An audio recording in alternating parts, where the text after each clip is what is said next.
अजित पवार यांच्या निधनानंतर राष्ट्रवादी काँग्रेससमोर सर्वात मोठा प्रश्न होता, पक्षाचं नेतृत्व कोण करणार, पक्षाची धुरा कोणाच्या खांद्यावर जाणार. अशा अत्यंत कठीण आणि भावनिक काळात सुनेत्रा पवार पुढे आल्या. त्यांनी पक्षाची जबाबदारी स्वीकारली, राष्ट्रीय अध्यक्षपदाची धुरा सांभाळली आणि उपमुख्यमंत्री म्हणूनही कारभार स्वीकारला आणि काही महिन्यातच त्यांनी पक्षीय संघटना उभी करण्याचा प्रयत्न केला आणि नेतृत्वाची पकड मजबूत करण्याचाही प्रयत्न केला. आता पक्ष स्थिरावत असल्याचं चित्र दिसत असतानाच राष्ट्रवादीत एक मोठी घडामोड घडली. सुनेत्रा पवार यांच्या राष्ट्रीय अध्यक्षपदालाच थेट आव्हान देण्यात आले. पक्षाचे माजी राष्ट्रीय सचिव सच्चिदानंद सिंह यांनी त्यांच्या निवडीची प्रक्रिया पक्षाच्या घटनेविरोधात झाल्याचा दावा करत थेट कायदेशीर नोटीस बजावली. पण नेमकं हे प्रकरण आहे तरी काय? हा वाद फक्त तांत्रिक किंवा कायदेशीर आहे का, की राष्ट्रवादीत पुन्हा एकदा अंतर्गत संघर्ष उफाळून आलाय? या नोटीसमुळे सुनेत्रा पवार यांचं राष्ट्रीय अध्यक्षपद धोक्यात येऊ शकतं का?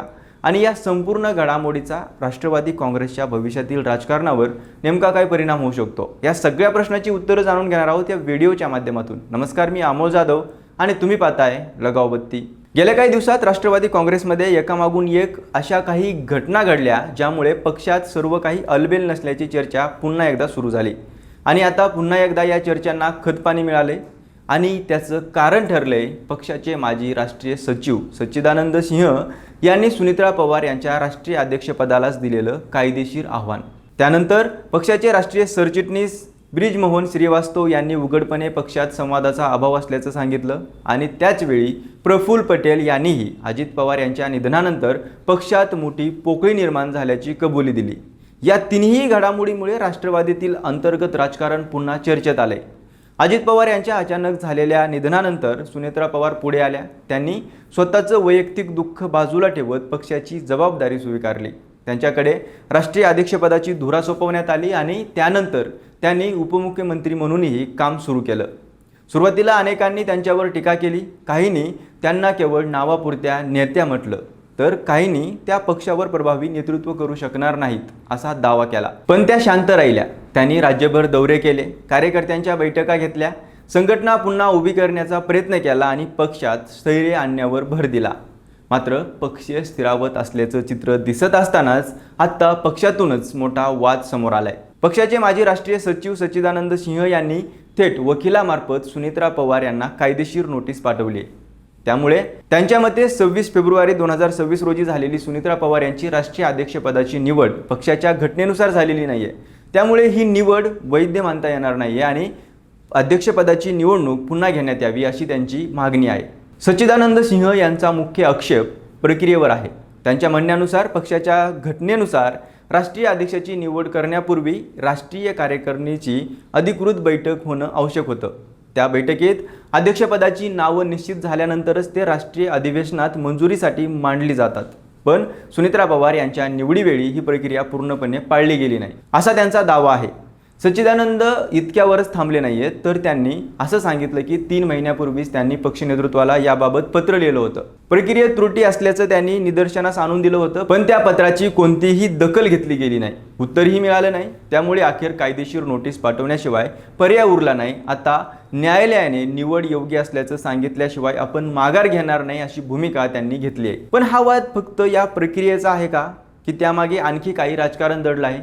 ते देखील समजून घेणं महत्त्वाचं आहे. कारण गेल्या काही महिन्यात राष्ट्रवादी काँग्रेसमध्ये अनेक घडामोडी घडल्या आहेत. अजित पवार यांच्या निधनानंतर नेतृत्व बदललं, जबाबदाऱ्या बदलल्या आणि त्यानंतर पक्षातील काही निर्णयाविरोधात कुजबूज सुरू झाली. विशेषतः निवडणूक आयोगाशी झालेल्या पत्रव्यवहारामुळे हा वाद अधिक गडद झाला. फेब्रुवारी महिन्यात आयोगाकडे पाठवण्यात आलेल्या पत्रात प्रफुल्ल पटेल आणि सुनील तटकरे यांच्या अधिकृत पदांचा उल्लेख होता. मात्र त्यानंतर मार्चमध्ये सुनेत्रा पवार यांनी दुसरं पत्र पाठवत तो पत्रव्यवहार रद्द केला.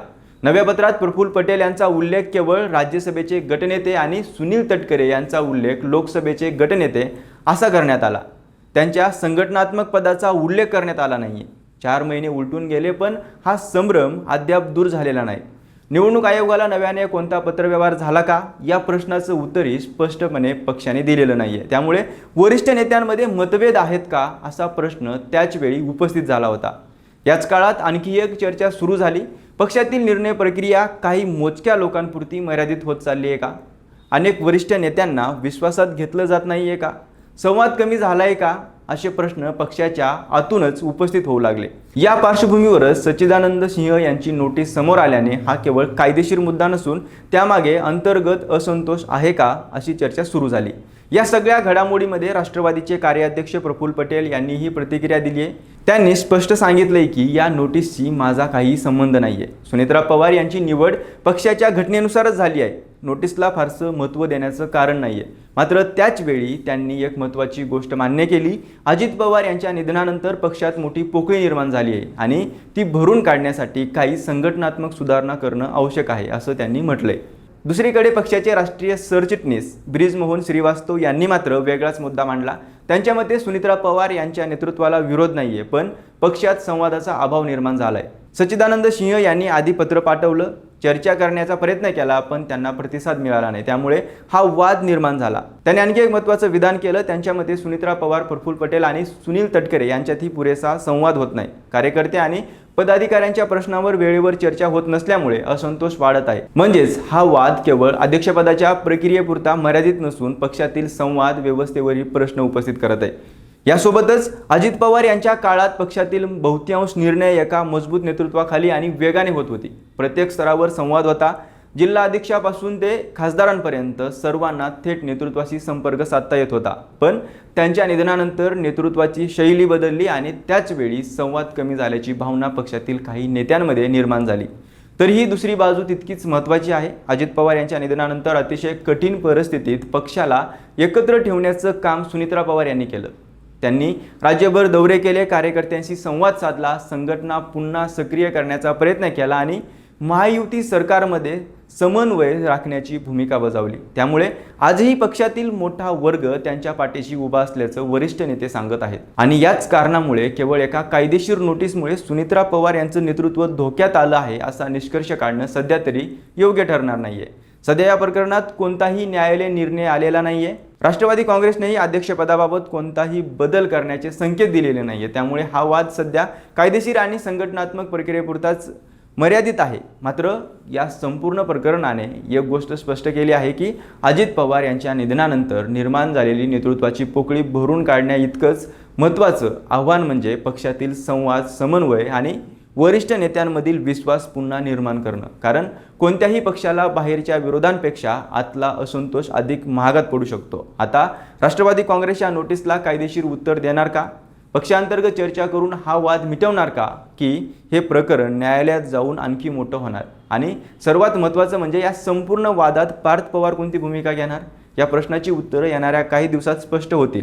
पण एक गोष्ट निश्चित आहे, राष्ट्रवादी काँग्रेस समोरचं हे आव्हान केवळ एका नोटीसपुरतंच नाहीये, तर पक्षाची एकजूट आणि नेतृत्वाची कसोटी पाहणारं ठरणार आहे। बाकी या संपूर्ण घडामोडीबद्दल तुम्हाला काय वाटतं ते आम्हाला कमेंट करून नक्की सांगा। आणि अशाच राजकीय घडामोडी पाहण्यासाठी आपल्या लगावबत्ती या यूट्यूब चॅनलला नक्की सबस्क्राईब करा।